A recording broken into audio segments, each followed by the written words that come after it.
Masan tabang phat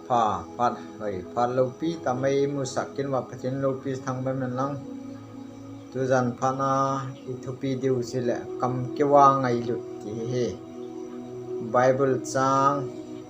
Matthew bung som la bunga chang gate nai ga simiti we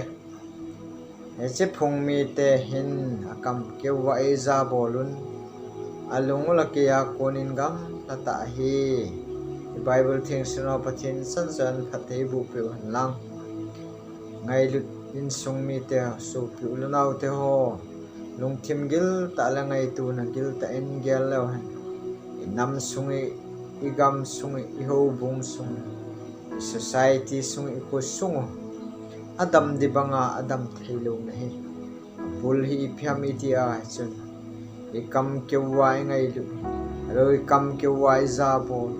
alo ilungula ama akam nata yum kha du ham ti hi thil ti zanum ta hi pathen thu en lang awa chai la ho la kaw mi ho la sa la kaw mi ho la sim ho amin mai maya sa hi kha du amin mai me sermon tam ta hang san ta inaman kha du a phal lamun na chun na sermon na pathen wa chai na ho man thei na ding tam ta man na ding mun hom si teng chuli kam keu wai ngai lut kha du aloli kam keu wai za bol kha du bi hi lung them gil ta la ngai tu na gil pum gel heti we u ngau te ho ji chun pathin I pathin hi pathin hindi ta hi ji chun ite chamin mai ya wa chai lawa me dinga pathin wa chai lawa ei ma dinga ki wa chai me dinga thu hoi hlang sak lo me dinga sermon pi lo nang ma dinga phal lamun hung thung sita ichol pap se duam namun ho naman din sumi te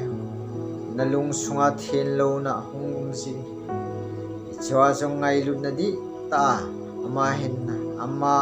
nakizopya ama chum nalung thimpum pia na ho wa ikipum pi wa achun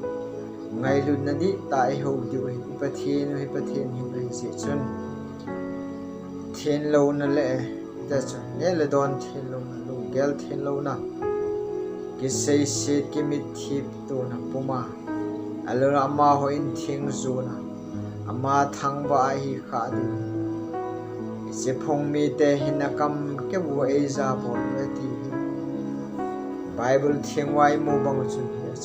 ithupi wa kam ke wa ngai lu ti ei ma Krista Jesus nu Christian tam ta hin iman gam wi tam ti thei ding en omen hi ulanau to Jesus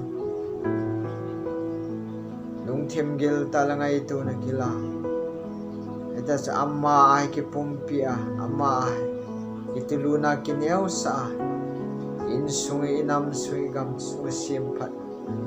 tao na le Bible chang sim na ama wa choi ne thalam le hela amun ho chon sin namun gilo namun duam pap sin namun ki sei sin namun ki dem tu namun ho am iche nang ma wa chai lai sa ji ho nang ma nge ya dinga ki sa wa I chun iman thei di we nawa an sermon ho nang ma nge dinga na ki sermon na I chun chi chon sin namun lam chum duam ki sei sin namun ho naman thei na ding lampi hom si tam taw me ni ichwa chi man thei ji lo ting lam ichi phung mi te na kam ke wa e za bon